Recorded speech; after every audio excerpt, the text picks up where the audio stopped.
Global Watch: How Not to Deal with the Rohingya Issue. Lessons from Bangladesh. As the international community had marked World Refugee Day on June 20, the spotlight once again turned to the festering Rohingya crisis, a painful reminder of Bangladesh's humanitarian generosity now burdened by geopolitical consequences. Since Myanmar's brutal military crackdown in 2017, nearly 600,000 Rohingyas escaped the carnage in Rakhine and found refuge across the border in Bangladesh. Fast forward 7 years, and over 1.2 million Rohingya refugees are crammed into makeshift shelters in Cox's Bazar, still yearning to return to their homeland with dignity and security, an aspiration that remains elusive. What began as a noble act of compassion by the former government has morphed into a strategic nightmare. Bangladesh, already stretched thin economically, took the Rohingyas under humanitarian grounds, building the world's largest refugee settlement in Cox's Bazar. But the generosity came with a price. Dhaka's persistent call for repatriation was meant to be a long-term fix to a short-term crisis.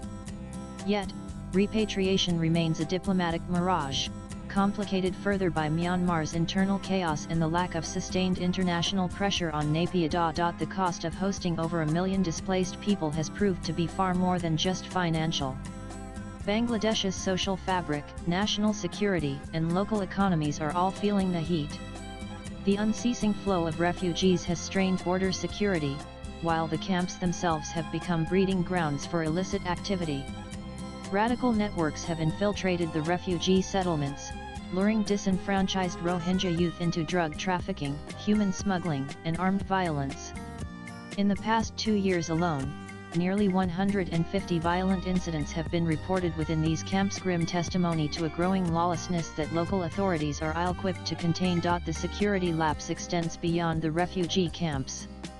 Bangladesh's border dynamics have undergone a worrying transformation. The Arakan Army, a powerful ethnic rebel group fighting Myanmar's junta, has made significant inroads in Rakhine. With the civil war now reaching the doorstep of Bangladesh, the implications are severe.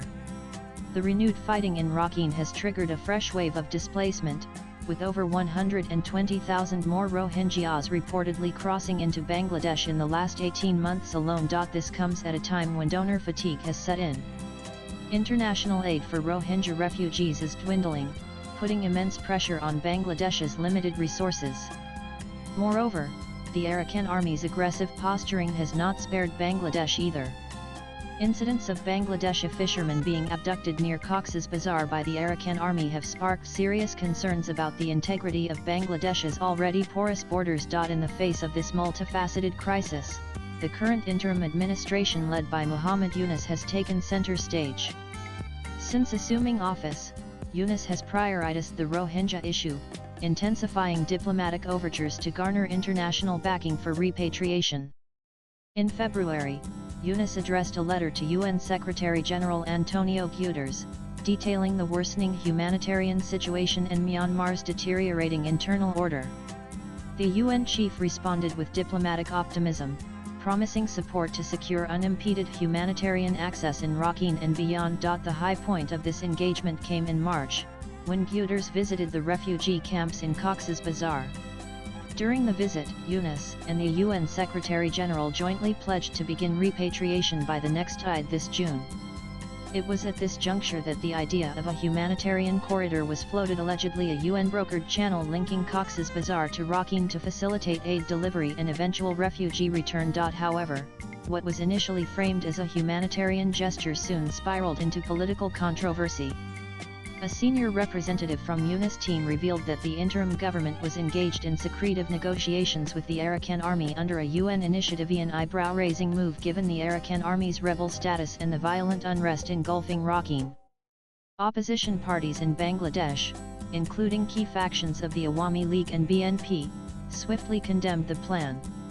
They accused the interim regime of bypassing constitutional processes, undermining national sovereignty, and risking entanglement in Myanmar's civil conflict. Worse still, the Bangladesh armed forces appeared to be blindsided.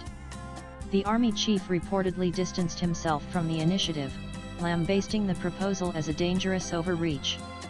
In a rare public rebuke, he demanded the interim government stop corridor business and urged the announcement of a national election roadmap by December. This friction between the civilian interim administration and the military establishment exposed the widening cracks within Bangladesh's power structures. In response to the backlash, the interim government backtracked, at least publicly. Officials now claim that the idea of a humanitarian corridor is merely under consideration, pending consensus from all stakeholders. They deny any formal agreement with either the UN or the Arakan army. Yet, many within the political and security community suspect otherwise. Credible reports suggest that preliminary negotiations have already taken place and that the interim administration remains quietly committed to the project. If these suspicions prove accurate, Bangladesh is walking a tightrope between humanitarian intentions and dangerous overreach. Already, intelligence suggests that some segments of the armed Rohingya community in Bangladesh are preparing to confront the Arakan army militarily. Such developments could drag Bangladesh further into Myanmar's domestic turmoil, turning a humanitarian issue into a cross-border security crisis. Even UN's foreign affairs advisor admitted recently that the Rohingya situation now presents a national security threat. While it's true that repatriation remains the only sustainable solution, the methods adopted to achieve it are just as crucial. Engaging directly with armed groups operating in a war zone, without a clear legal mandate or broad political consensus, risks compromising Bangladesh's sovereign standing and drawing it into a conflict it neither started nor controls. Fortunately, voices of reason are emerging. Political parties across the spectrum are now demanding transparency and constitutional compliance. There is a growing insistence on announcing the election schedule without delay, to restore democratic legitimacy and prevent unilateral foreign policy adventures.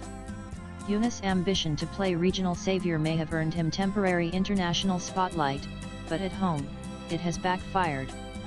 His unilateralism has eroded trust, both within the establishment and among the populace. Swipe left for next video. As the clock ticks, Bangladesh stands at a critical juncture. It must balance its humanitarian responsibilities with hard-nosed realism. Repatriation of the Rohingyas is essential, but not at the cost of sovereignty. Engaging with armed factions across the border under the guise of humanitarian may turn Bangladesh from a sanctuary into a battlefield. The need of the hour is not heroics, but constitutional clarity and political unity.